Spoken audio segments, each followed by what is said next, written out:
ఈ video click చేసిన వాళ్ళకి నా ధన్యవాదములు. ప్రతి ఒక్కళ్ళు చివరి వరకు ఈ వీడియోని చూడండి. ఇక వీడియోని ప్రారంభిద్దాం. ఈ ఎక్స్ప్లెయినర్కు స్వాగతం. ఈరోజు మనం విజయవాడ కనకదుర్గమ్మ గుడి గురించి మాట్లాడుకోబోతున్నాం. అంటే దీనిని కేవలం ఒక పాతకాలపు పురాణ కథలా కాకుండా అసలు ప్రాచీన భారతీయ చరిత్ర, హ్యూమన్ సైకాలజీ, ఇంకా మన కల్చర్ ఎలా ఇవాల్వ్ అయ్యింది అనే లోతైన యాంగిల్లో డీకోడ్ చేద్దాం. ఒక కాస్మిక్ పవర్ సెంటర్ వెనుక ఉన్న అసలు రహస్యమేంటో ఇప్పుడు తెలుసుకుందాం. ఇక ఏమాత్రం ఆలస్యం చేయకుండా ఈరోజు మనం కవర్ చేయబోయే టాపిక్స్ చూద్దాం. ముందుగా 18 ఎనర్జీ సెంటర్స్ గురించి, ఆ తర్వాత ego death versus ego inflation, ఆ 10 రోజుల వ్యూహం, శ్రీచక్రం వెనుకున్న సైన్స్, మరియు ఫైనల్గా ప్రకృతి మరియు సత్యం కలయిక. మొదటి విభాగం 18 ఎనర్జీ సెంటర్స్. ఈ 18 అనే నంబరుందే, ఇది మన టాపిక్కి చాలా క్రూషియల్ అండి. ఇది మన ఇండియన్ సబ్కాంటినెంట్ అంతటా విస్తరించి ఉన్న అష్టాదశ మహాశక్తి పీఠాలను సూచిస్తుంది. ప్రాచీన కాలం నుండి చూసుకుంటే ఈ 18 ఎనర్జీ పాయింట్స్ మన కల్చర్ మరియు హిస్టరీలో ఎంత కీలక పాత్ర పోషించాయో ప్రత్యేకంగా చెప్పక్కర్లేదు కదా. అసలు ఈ శక్తి పీఠాలు అంటే ఏంటి? సతీదేవి శరీర భాగాలు ఎక్కడైతే పడ్డాయో వాటిని కాస్మిక్ ఎనర్జీ సెంటర్లుగా పూజిస్తూ వస్తున్నాం. కానీ ఒక్క నిమిషం ఆలోచించండి, ఇవి కేవలం గుడులు మాత్రమే కాదు. ఇవి ఒక రకంగా పాజిటివ్ కాస్మిక్ ఎనర్జీతో వైబ్రేట్ అయ్యే స్పిరిచువల్ రీఛార్జ్ పాయింట్స్ అన్నమాట. ప్రాచీన కాలంలో రాజులైనా సామాన్యులైనా సరే ఏదైనా పెద్ద యుద్ధానికో లేదా ముఖ్యమైన పనికో వెళ్లే ముందు తమ మైండ్లో ఉన్న నెగటివిటీని తీసేసి పాజిటివ్ ఎనర్జీతో ఫుల్గా రీఛార్జ్ అవ్వడానికి ఖచ్చితంగా ఈ 18 పాయింట్స్ దగ్గరికే వచ్చేవారు. సో ఇక్కడ అసలు పాయింట్ ఏంటంటే, ఈ 18 పీఠాల్లో విజయవాడకు ఒక స్పెషల్ ప్లేస్ ఉంది. ఎందుకంటే సతీదేవి హృదయ భాగం ఇక్కడే పడిందని మన మూల గ్రంథాలు చెప్తున్నాయి. హృదయం అంటేనే ప్రేమ, కరుణ, ఎమోషన్స్కి కేర్ ఆఫ్ అడ్రస్ కదా. అందుకే ఈ పర్టిక్యులర్ శక్తిపీఠం ఒక అద్భుతమైన ఎమోషనల్ అండ్ ఎనర్జీ ఎపిసెంటర్గా మారిపోయింది. ఇకపోతే రెండవ విభాగం అహంకారం నశించడం వర్సెస్ అహంకారం పెరగడం. దీన్నే మనం ego death and ego inflation అనుకోవచ్చు. ఇక్కడ మనం రెండు ఎక్స్ట్రీమ్ మైండ్ సెట్స్ని చూడొచ్చు. ఒకవైపు చూస్తేనేమో ఇంద్రకీలుడు అనే మహర్షి, ఆయన తన నేను అనే అహంకారాన్ని పూర్తిగా వదిలేశాడు. ఏ స్థాయికి అంటే తనకంటూ ఒక ఐడెంటిటీ కూడా వద్దు, అమ్మవారి పాదాల కింద ఒక రాయిలా కొండలా మారిపోతే చాలు అనుకున్నాడు. ఇది సంపూర్ణమైన ఈగో డెత్. కాని మరోవైపు చూడండి, మహిషాసురుడు నన్ను ఏ ఆడది ఏమీ చేయలేదు అనే పిచ్చి అహంకారంతో కళ్ళు మూసుకుపోయాడు. దీన్నే మనం టాక్సిక్ ఈగో ఇంతవరకు వీడియో చూసినందుకు చాలా ధన్యవాదములు. మీకేమన్నా ఎటువంటి డౌట్లు ఉంటే ఆ డౌట్ని కింద కామెంట్లో మీరు పొందపరచండి. నేను ప్రతి దానికి రిప్లై ఇస్తాను. ఇక మిగతా వీడియోని మహిషాసురుడి పతనానికి కారణం వాడు ఫిజికల్గా వీక్ అవ్వడం కాదు, వాడి మైండ్లో ఉన్న బ్లైండ్నెస్. బ్రహ్మ దగ్గర వరమడిగేటప్పుడు ఒక స్త్రీ నన్నేం చేయగలదులే అన్న ఆ ఓవర్ కాన్ఫిడెన్స్ చూశారా? అక్కడే దెబ్బతిన్నాడు. స్త్రీశక్తి అంటేనే బలహీనమైనది అని చాలా తక్కువ అంచనేశాడు. ఆ టాక్సిక్ అహంకారమే వాడి అంతానికి కరెక్ట్గా పునాది వేసింది.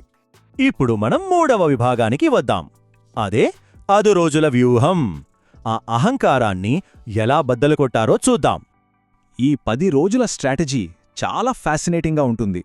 దుర్గాదేవి డైరెక్ట్గా వెళ్లి ఆయుధాలతో దాడి చేయలేదు. ఇక్కడొక అద్భుతమైన సైకలాజికల్ వార్ఫేర్ నడిచింది. 9 రాత్రులు 10 పగళ్లు రోజూ ఒక్కో రూపంలో వచ్చి మహిషాసురుడి ఈగోని ముక్కలు ముక్కలు చేస్తూ వచ్చింది. ఫైనల్గా ఆ 10వ రోజు త్రిశూలంతో వాడి గుండెను చీల్చేసింది. అంటే అది కేవలం ఒక రాక్షసుడిని చంపడం మాత్రమే కాదు, స్త్రీలని తక్కువ చేసి చూసే ఆ అహంకారం మీద సాధించిన పర్ఫెక్ట్ విక్టరీ అన్నమాట. అందుకే దాన్ని విజయదశమి అంటాం. నెక్స్ట్ విభాగం 4 శ్రీచక్రం వెనుక ఉన్న సైన్స్. యుద్ధం తరువాత ఏం జరిగిందనేది ఇక్కడ చాలా ఇంట్రెస్టింగ్ పాయింట్. యుద్ధమైతే అయిపోయింది, కానీ అమ్మవారి రౌద్ర రూపం చూసి మొత్తం విశ్వమే వణికిపోయింది. ఆ తర్వాత శాంతించిన అమ్మవారు అద్భుతంగా కనకవర్షం కురిపించింది. కనకమంటే బంగారం, కానీ ఇక్కడ బంగారమంటే కేవలం ఒక లోహం కాదు, అది స్వచ్ఛతకు, దయకు, ఎప్పటికీ నాశనం కాని సత్యానికి ఒక సింబల్. ఆ కనకవర్షం కురిపించింది కాబట్టే ఆమెకు కనకదుర్గ అనే పేరు ఫిక్స్ అయిపోయింది. ఇక్కడ మనం ఈ ఎనర్జీ ట్రాన్స్ఫర్మేషన్నే ఖచ్చితంగా అర్థం చేసుకోవాలి. ఆ పెద్ద యుద్ధం తర్వాత అక్కడంతా చాలా అగ్రెసివ్, డిస్ట్రక్టివ్ ఎనర్జీ ఉండిపోయింది. ఇంతవరకు వీడియో చూసినందుకు చాలా ధన్యవాదములు. మీకేమన్నా ఎటువంటి డౌట్లు ఉంటే ఆ డౌట్ని కింద కామెంట్లో మీరు పొందపరచండి. నేను ప్రతి దానికి రిప్లై ఇస్తాను. ఇక మిగతా వీడియోని గొప్ప తత్వవేత్త ఆదిశంకరాచార్యులు వారు అక్కడికొచ్చి ఇక్కడొక శ్రీచక్రాన్ని ప్రతిష్ఠించారు. దీన్ని కేవలం గుడిలో ఒక పూజలా చూడకండి, ఇదొక brilliant psychological and scientific shift. ఆ భయంకరమైన ఎనర్జీ వైబ్రేషన్స్ని చాలా ప్రశాంతమైన పాజిటివ్ ఎనర్జీగా మార్చడానికి ఈ శ్రీచక్రం పనిచేసిందనమాట. ఒక రకంగా చెప్పాలంటే ఆ ప్లేస్ మొత్తం ఎనర్జీని రీబూట్ చేసేశారు. ఇక చివరిది విభాగం 5 ప్రకృతి మరియు సత్యం యొక్క కలయిక.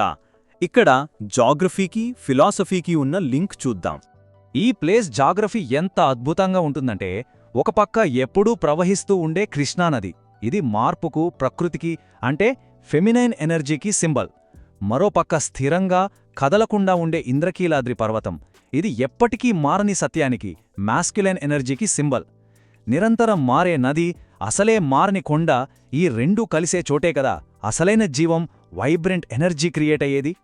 జీవితమనే నదిలో ఎన్ని మార్పులు వచ్చినా సరే మన క్యారెక్టర్, మన నమ్మకాలు ఆ కొండలాగా స్ట్రాంగ్గా స్థిరంగా ఉండాలి. అద్భుతంగా ఉంది కదా ఈ లైన్. ఈ నది, కొండ కలిసే ఈ పర్టిక్యులర్ ప్లేస్ ప్రాచీన కాలంలో ఒక పెద్ద ఎకనామిక్ హబ్గా కూడా ఉండేదట.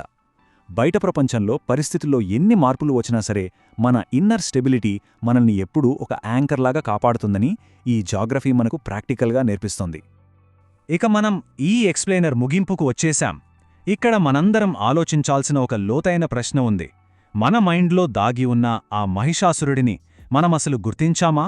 వాణ్ణి జయించామా? ఎందుకంటే ఈ అహంకారం, కోపం, ఓవర్ కాన్ఫిడెన్స్ అనేవి ఎక్కడో పాత పుస్తకాల్లో ఉన్న రాక్షసులు కాదు కదా. అవి మనలోనే ఉండి మనల్ని కంట్రోల్ చేసే పవర్ఫుల్ శక్తులు. ఆ 18 మహాశక్తి పీఠాల్లో ఒకటైన ఈ ప్రదేశం గురించి తెలుసుకున్నప్పుడు మనలోని ఆ నెగటివ్ ఎనర్జీని పక్కనపెట్టి మన ఇన్నర్ స్ట్రెంగ్త్తో వాటిని జయించాలని ఈ చరిత్ర మనకు చెబుతోంది. సో ఈ ప్రాచీన చరిత్ర వెనుకనున్న అసలు ఫిలాసఫీ మీకు అర్థమైందని అనుకుంటున్నాను. మరి మనలో ఉన్న ఆ మహిషాసురుడిని జయించడానికి మనం ఎంత సిద్ధంగా ఉన్నాం ఆలోచించండి. వెళ్ళిపోకండి. ఇంతవరకు వీడియో చూశారు కదా, మీరు ఏమర్థం చేసుకున్నారో ఒక మాటలో కామెంట్ సెక్షన్లో రాయండి. నేను తిరిగి దానికి రిప్లై ఇస్తాను. ఇక సెలవు, తర్వాత వీడియోలో కలుసుకుందాం.